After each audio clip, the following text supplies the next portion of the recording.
तो 27 घंटे से ज्यादा का वक्त गुजर चुका है, लेकिन मासूम प्रहलाद अभी भी बोरवेल में फंसा है। सांसों की डोर ने उम्मीदों का दामन नहीं छोड़ा और इसीलिए प्रहलाद के लिए प्रार्थनाओं का दौर चल रहा है। प्रिंस से प्रहलाद तक, प्रहलाद जरूर ये जिंदगी के लिए जंग जो चल रही है वो जीतेगा। एनडीआरएफ और सेना दोनों ने मोर्चा संभाल रखा है। हर कोई अपनी अपनी तरफ से मुमकिन कोशिश कर रहा है ताकि प्रहलाद सही सलामत बोरवेल से निकाला जा सके, प्रहलाद फिर से हमारे बीच आकर हंसे और मुस्कुरा सके। दुआओं का दौर भी लगातार चल रहा है। न्यूज 18 भी अपने मिशन पर लगातार लगा हुआ है। मिशन एक ही, मासूम को बचाना है। मन एक ही, प्रहलाद को बचाना है। मकसद एक ही, प्रहलाद को बचाना है।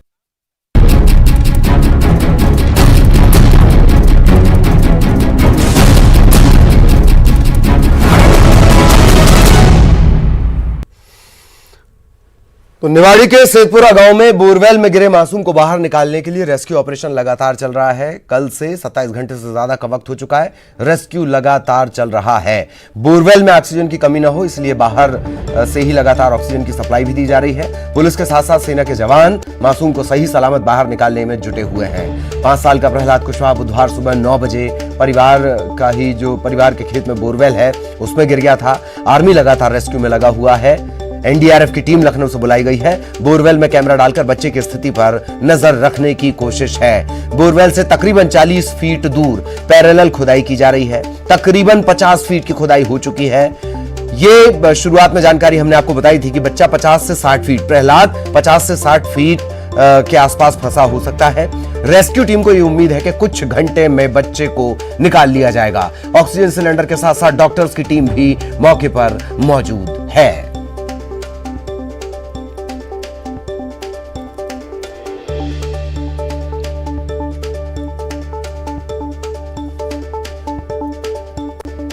करीब 50 फीट नीचे जो गड्ढा है उसमें पहुंच चुके हैं। अभी खुदाई जारी है, पूरी रात खुदाई होती रही है। 4 पोखलेन और कई जेसीबी लगी हुई हैं, निरंतर कार्य जारी है। बच्चा जो है वो करीब 60 फीट पे है बोरवेल में और आर्मी और एनडीआरएफ की टीम लगातार लगी हुई है। उनकी प्लानिंग, उनने अपनी टेक्निकल प्लानिंग कर ली है उसमें, और बच्चे को जिससे कि हॉरिजॉन्टल एक बार सीधे वर्टिकल में थोड़ी दूर से एक बार खड्डा पूरा हो जाए जहाँ तक ये लोग पहुँचना चाहते हैं 65 फीट तक, और उसके बाद हम उसको हॉरिजॉन्टली खोदेंगे, हॉरिजॉन्टली करके और बच्चे तक पहुँचने की कोशिश करेंगे। प्रहलाद को बचाने के लिए पिछले 24 घंटे से लगातार रेस्क्यू जारी है। जो हमारे पीछे देख रहे हैं कि जो टर्मिनल है वो गड्ढा एक और खोदा जा रहा है। लगभग 50 फीट का गड्ढा अभी खुद चुका है। जेसीबी मशीन लगातार काम कर रही है। एनडीआरएफ और एसडीआरएफ और आर्मी की टीम लगी हुई है और 50 फीट गड्ढे खोदे जाने के बाद अब बोरवेल की मशीन भी बुलाई गई है। उससे भी गड्ढा किया जाएगा, जिसके बाद एक सुरंग बनाई जाएगी और उस पर में पाइप डालकर उस बच्चे को निकालने की कोशिश की जाएगी। हालांकि इस पूरी प्रोसेस में और वक्त लग सकता है। लगभग 50 फीट जो टर्मिनल है वो अभी खोदा जा चुका है और इसके बाद अभी रेस्क्यू जारी है और लगातार जो स्थानीय टीम है, प्रशासन की टीम है, वो मॉनिटरिंग कर रही है और बच्चे को निकालने के लिए भरपूर प्रयास किए जा रहे हैं। राजीव रावत, न्यूज 18, टीकमगढ़। इधर शाम को बच्चे के दादाजी ने बोरवेल के पास पहुंचकर बच्चे से बातचीत की और इस दौरान बोरवेल के अंदर से बच्चे के रोने की हल्की हल्की आवाज सुनाई दी। उसके दादा उसे ढांढस बंधाते रहे। बुंदेली भाषा में वो बच्चे से बात कर रहे थे। सुनवाते हैं आपको। भैया भैया भैया भैया भैया भैया मोंगे बेटा मोंगे मोंगे भैया भैया भैया भैया मोंगो मंगारा है हम तुम्हें पकड़े हुए लोहावे आ रहा है हम लोहावे आ रहा है हम लोहावे आ रहा है लोहावे आ रहा है मंगारा है हम मंगारा है भैया भैया भैया मंगारा है हम भैया भैया मोंगे बेटा मोंगे मोंगे भैया भैया भैया भैया मोंगो मंगारा है हम तुम्हें पकड़े हुए लोहावे आ रहा है हम लोहावे आ रहा है हम लोहावे आ रहा है लोहावे आ रहा है लोहावे आ रहा है भैया भैया भैया वहीं आ रहे हैं हम भैया भैया मोंगे बेटा मोंगे मोंगे भैया भैया भैया भैया मोंगो वहीं आ रहे हैं हम तुम्हें पकड़े हुए लोहावे आ रहे हैं हम लोहावे आ रहे हैं हम लोहावे आ रहे हैं लोहावे आ रहे हैं। इधर हरदा में प्रदेश के कृषि मंत्री कमल पटेल ने प्रहलाद की सलामती के लिए साईं मंदिर में पूजा अर्चना की है। कमल पटेल ने बोरवेल में फंसे मासूम प्रहलाद के सही सलामत निकलने की प्रार्थना की है। बच्चा बोर में फंसा हुआ है, उसको प्रशासन पूरी मेहनत कर रहा है निकालने की। भगवान से प्रार्थना करने आए हैं साईं बाबा से कि वो बच्चा सुरक्षित निकले, ताकि उसके माता पिता और हम सबको बहुत खुशी हो। और निश्चित रूप से हम प्रार्थना करते हैं, उनको प्रार्थना साईं बाबा पूरा करेंगे। भैया आवाज अंदर तक, आत्मा तक को भिगा देती हैं, गीला कर देती हैं। जिस तरीके से दादा, ये वही लैंग्वेज है जिसमें वो आपस में बात किया करते थे। वो बार बार कह रहे हैं कि हम तुम्हें लेने आ रहे हैं। यही सबकी कोशिश है, प्रहलाद को सकुशल बाहर लाना। राजीव हमारे साथ जुड़े हुए हैं। राजीव, क्या कुछ अपडेट है ये बताएं, फिर अगला सवाल। ललित, जो रेस्क्यू है वो अभी जारी है और गड्ढा खोदने का काम अभी चल रहा है। लगभग 50 से 52 फीट तक अभी गड्ढा लगभग खुद चुका है और 10 से 12 फीट और गड्ढा अभी खोदा जाना है, ताकि जो सुरंग के माध्यम से जो प्रहलाद जहाँ पे फंसा हुआ है उस तक पहुंचने की कोशिश की जा सके, और जिसको लेकर एनडीआरएफ और आर्मी की टीम भी पूरी तरह मुस्तैद है। अब कुछ घंटे का समय और इसमें लग सकता है, क्योंकि ललित जो गड्ढा पे जो बाजू में पिलर में खोदा जा रहा है उसमें थोड़ी देरी जरूर लग रही है, क्योंकि मशीन भी काफी नीचे तक, जो जेसीबी मशीनें हैं उसको काफी नीचे तक उतारा जाता है और उसके मूवमेंट के लिए काफी जगह अंदर चाहिए होती है। तो इस वजह से काफी क्या कोई वक्त बताया जा रहा है कि तकरीबन इतना वक्त और लग सकता है? हालांकि ये इस मुश्किल घड़ी में ये बता पाना संभव नहीं, फिर भी अगर किसी ने आपको कुछ टाइम बताया हो तो। बिल्कुल ललित, जो प्रशासन के अधिकारी से, जैसा कि कलेक्टर से बात हुई थी, तो कलेक्टर का साफ कहना है कि जो टीमें हैं वो लगातार अपना काम कर रही हैं, लगी हुई हैं, लेकिन इसमें वक्त तय कर पाना बड़ा मुश्किल है कि इसमें कितना समय और लग सकता है, क्योंकि हर पल सभी को इंतजार है कि जैसे तो जल्द से जल्द जो पूरा ऑपरेशन है जो सक्सेसफुल हो, उसको सफलतापूर्वक बोरवेल से निकाला जा सके। लेकिन जो गड्ढा है तो काफी गहरा खोदा जाना है, इस वजह से जरूर दिक्कत आ रही है, क्योंकि 60 फीट गहराई काफी ज्यादा होती है और फिर मिट्टी भुरभुरी है, तो उसको लेकर भी जो टर्मिनल बनाई जाएगी, सुरंग बनाई जाएगी, तो उसमें भी भुरभुरी मिट्टी बहुत बड़ी चुनौती होती है इस तरह के रेस्क्यू ऑपरेशन में, क्योंकि वो स्थिर होकर टिक कर रहती नहीं है। मेरा अगला सवाल मैं आपसे पूछूंगा। रंजीत एक ग्राफिक्स चला रहे थे, ये देखिए जरा ग्राफिक्स, इसे देखिए, ध्यान से देखिए। अब जो सबसे बड़ी चुनौती है, ये बच्चा यहां पे है, एक पैरेलल पहले खुदाई कर ली गई तकरीबन 50 फीट। अब 50, इसे ग्राफिक्स को जरा ध्यान से समझिए। अब ये 50 फीट की जो गहराई, एक टनल के जरिए वहां तक जाने की कोशिश की जाएगी। ये टनल सबसे बड़ा चुनौतीपूर्ण काम होता है। राजीव हमारे साथ लगातार बने हुए। राजीव, जो टनल बनाई जानी है वही सबसे बड़ा पेचीदा काम इस पूरे रेस्क्यू ऑपरेशन का होता है। कैसे उसे हैंडल किया जा रहा है, कैसे उसे गाइड किया जा रहा है? राजीव। बिल्कुल ललित, जो सबसे पेचीदा काम है तो वो टनल बनाना पे सबसे पेचीदा काम है, क्योंकि जो एक्चुअल में जो गड्ढा खोदा जा रहा है उसकी गहराई भी अभी 10 फुट और बढ़ाई जा रही है, क्योंकि अभी 50 फीट के समथिंग जो गड्ढा पहुंचा है, इसके बाद 60 फीट तक जैसे ही जाएगी तो 60 फीट के बाद वो टर्मिनल बनाई जाएगी। उसमें फिर धीरे धीरे जैसे मिट्टी निकाली जाएगी, पाइप को फंसाया जाएगा, पाइप आगे बढ़ेगा, फिर मिट्टी निकाली जाएगी। वहां पे जेसीबी मशीन और फिर बड़ी मशीन काम नहीं करेगी, तो छोटे औजारों से धीरे धीरे मिट्टी निकाली जाएगी, क्योंकि ऊपर से जो मिट्टी है, क्योंकि 60 फीट काफी ऊंचाई होती है, तो धसक ना जाए, जो अंदर काम कर रहा है उसकी भी जान को खतरा बना रहता है, तो उसकी भी जान सुरक्षित रहे, उसको लेकर पूरी प्लानिंग की जाती है। और जो आर्मी की टीम है वो भी बड़े ही प्लानिंग करके इस पूरे रेस्क्यू को अंजाम देने की कोशिश कर रहे हैं, क्योंकि जो लखनऊ से एनडीआरएफ की टीम आई है उसके भी जो अधिकारी हैं वो भी लगातार इस मामले को लेकर मॉनिटरिंग कर रहे हैं। और वाकई ये टनल जिसका आप जिक्र कर रहे हैं, आपने सही बात याद दिलाई। बहुत प्रशिक्षित और बहुत ट्रेंड जो जवान होते हैं उनकी जरूरत होती है जब टनल से बच्चे की तरफ जाया जाता है, टनल बना के। बहुत चुनौतीपूर्ण होता है बच्चे की जिंदगी के लिए भी, उन जवानों के लिए भी जो प्रहलाद को बचाने जाएंगे। लेकिन प्रहलाद सुरक्षित सकुशल बाहर आएगा, दुआओं का असर होगा। प्रिंस को भी हमने बचाया था, प्रहलाद की भी जिंदगी निश्चित तौर पर बचेगी। यही उम्मीद, यही दुआएं हर कोई अपने अपने आराध्य से यही प्रार्थना कर रहा है। प्रहलाद तुम सकुशल लौटो, जल्द लौटो।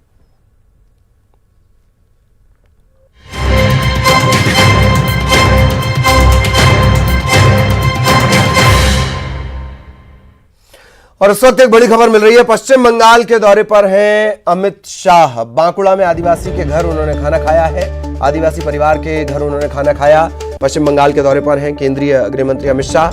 कई मायनों में बड़ा महत्वपूर्ण ये दौरा हो जाता है। और अपने पश्चिम बंगाल के दौरे के दौरान बांकुड़ा वो पहुंचे। बांकुड़ा में एक आदिवासी परिवार से मिलने पहुंचे और साथ ही आदिवासी के घर उन्होंने खाना भी खाया, परिवार के साथ खाना भी खाया। उसकी तस्वीरें हम आपको दिखा रहे हैं।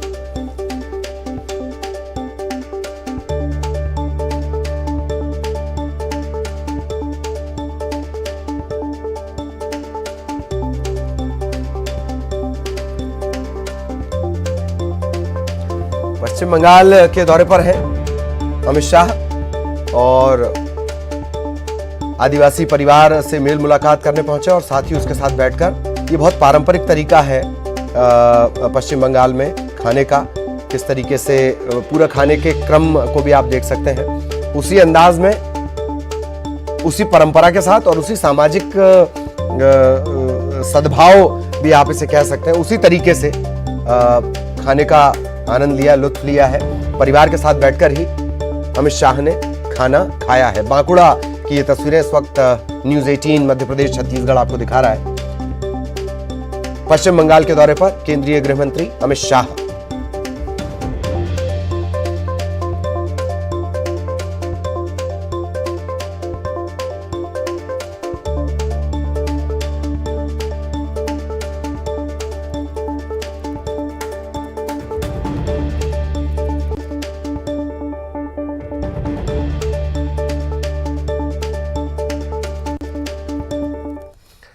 और हाईकोर्ट का बड़ा आदेश आपको बता दें, हाईकोर्ट की ग्वालियर बेंच ने बड़ा आदेश दिया है। आरोपियों की फोटो छपवाने पर रोक, मीडिया, सोशल मीडिया पर फोटो छपवाने पर रोक लगा दी गई है। हाईकोर्ट ने जीपी के 2014 के सर्कुलर पर भी रोक लगा दी है। अब फोटो सार्वजनिक नहीं करेगी पुलिस। आरोपियों की फोटो सार्वजनिक नहीं की जाएगी, उनकी पहचान गुप्त रखने के आदेश दिए गए हैं। इस मसले को लेकर सुनवाई हो रही थी और फिर हाईकोर्ट ने ये अहम आदेश दिया है।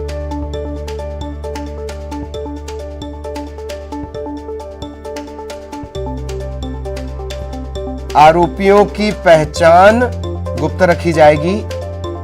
मीडिया और सोशल मीडिया दोनों जगह पर उनकी पहचान डिस्क्लोज नहीं की जाएगी, पहचान जाहिर नहीं की जाएगी।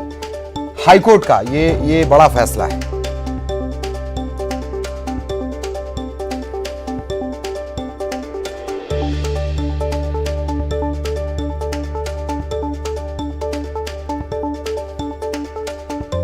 मध्य प्रदेश हाईकोर्ट की ग्वालियर खंडपीठ का बड़ा फैसला, आरोपियों की पहचान गुप्त रखने के आदेश दिए गए हैं। एक मामले की सुनवाई को लेकर ये बड़ा फैसला दिया गया है। सार्वजनिक नहीं किए जाएंगे आरोपियों के फोटो।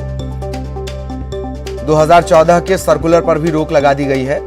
2014 का जो सर्कुलर था वो अलग है और अब उस पर रोक लगा दी गई है। अब फोटो सार्वजनिक नहीं की जाएगी। मतलब कुल स्थिति ये है कि आरोपियों की पहचान सार्वजनिक नहीं की जाएगी। सुशील हमारे साथ जुड़े हुए हैं। सुशील, थोड़ा सा इतिहास और आज क्या कुछ फैसला दिया गया ये भी बताएं।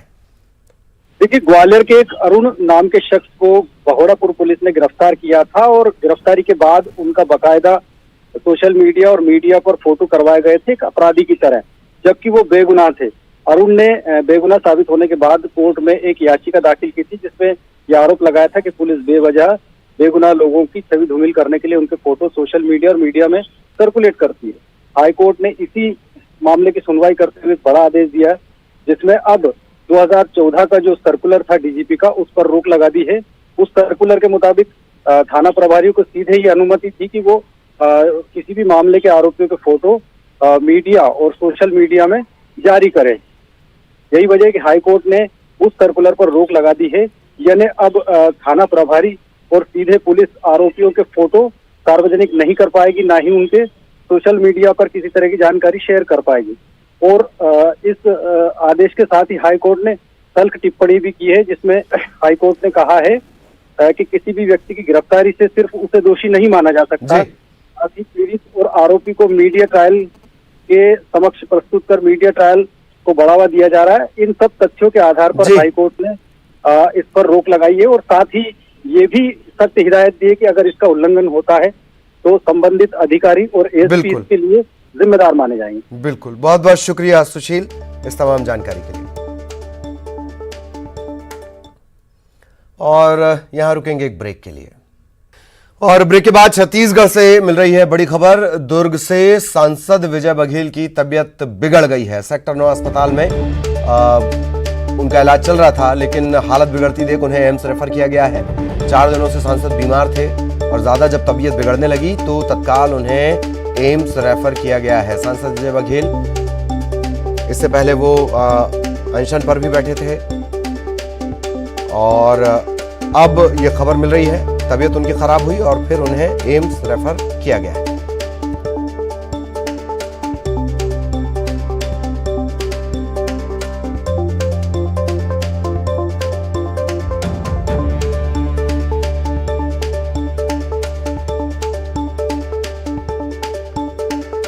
बड़ी खबर आपको बता दें, सांसद विजय बघेल तबीयत उनकी खराब है। ज्यादा खराब होने के बाद सेक्टर 9 दुर्ग के सेक्टर 9 अस्पताल से उन्हें एम्स रेफर करना पड़ा है और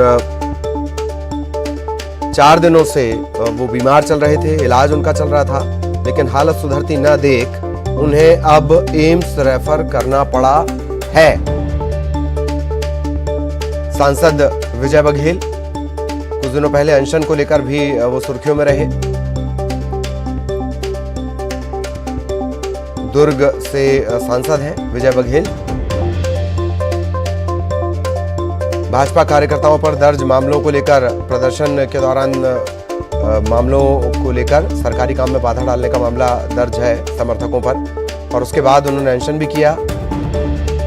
इस वक्त उनकी तबीयत खराब है। मिथिलेश हमारे साथ जुड़े हुए हैं। मिथिलेश, पूरी जानकारी, क्या कुछ अपडेट इस वक्त तक का? सांसद ठीक है?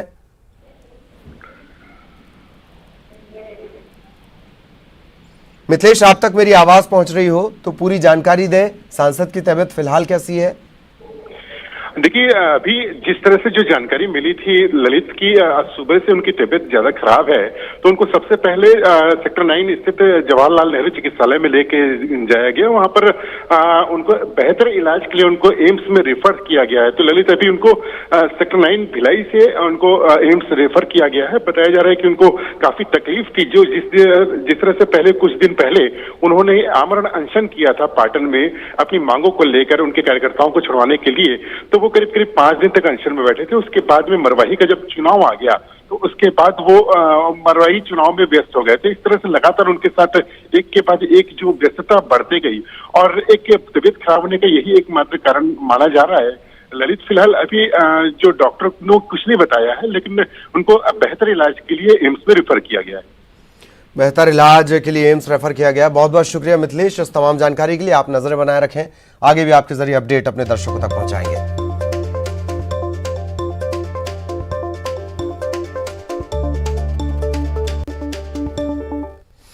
और बीजापुर से एक और बड़ी खबर मिल रही है। बिजली की तार की चपेट में सीआरपीएफ का जवान आया, मौके पर ही जवान की मौत हो गई है। 170वीं बटालियन का ये जवान, और अवैध शिकार के इरादे से बिजली का तार लगाया गया था। एंटी नक्सल ऑपरेशन पर जवान निकले थे। आरोपी शिकारियों की तलाश में अब पुलिस जुटी हुई है। अवैध शिकार को रोकने में वन विभाग नाकाम नजर आया। एसपी कमल लोचन कश्यप ने यह जानकारी दी है। एंटी नक्सल ऑपरेशन पर निकले जवान और वो बिजली के तार की चपेट में आ गए। अवैध शिकारियों ने ये तार लगाया था शिकार के इरादे से, और उसकी चपेट में आकर जवान, मौके पर ही इस जवान की मौत हो गई है। बड़ी खबर बीजापुर से आपको बता दें, शिकार के इरादे से लगाए गए बिजली की तार की चपेट में सीआरपीएफ का एक जवान आ गया। 170वीं बटालियन का ये जवान है, मौके पर ही उसकी मौत हो गई है। एंटी नक्सल मोर्चे पर लगातार जवान जुटे हुए हैं, उसी दौरान ये पूरा घटनाक्रम सामने आया। मुकेश हमारे साथ जुड़े हुए हैं। मुकेश, क्या अपडेट? ललित, आपको बता दूं कि चिन्नाकोड़े पाल से 170 बटालियन के जवान जो है एंटी नक्सल ऑपरेशन पर निकले हुए थे। इसी दौरान 25 वर्षीय श्री गोपाल, जो कि 170 बटालियन के ही जवान हैं, उनकी जो है अवैध शिकार के लिए जो तार लगाया गया था ग्रामीणों के द्वारा, उसकी चपेट में आने से उनकी मौत हो गई घटना स्थल पर ही। मौत के बाद उनके पार्थिव शरीर को बिहार के जहानाबाद, जो कि उनका गृह ग्राम है, वहां हेलीकॉप्टर के माध्यम से रवाना किया गया है। और आपको बता दूं कि बारिश के तुरंत बाद से ही, जैसे ही ठंड का महीना शुरू होता है, उसके बाद से ही जिले में ये जो अवैध शिकारी हैं वो सक्रिय हो जाते हैं। तमाम अंदरूनी इलाकों में, जंगलों में ये अवैध शिकार के लिए तार लगाते हैं, नंगे तार होते हैं ये। तो इससे कहीं ना कहीं अक्सर जो है मवेशी इसके चपेट में आ जाया करते थे, लेकिन पहली दफे जो है कोई जवान इस तरीके से इसका शिकार हुआ और उसकी मौत हो गई। कहीं ना कहीं वन अमला जो है, वन विभाग जो है, अवैध शिकार को रोकने में पूरी तरह से असफल नजर आ रहा है, जिसका सीधा खामियाजा अब जवानों तक को उठाना पड़ रहा है। जी ललित। चलिए, बहुत बहुत शुक्रिया आपका मुकेश, इस तमाम जानकारी के लिए।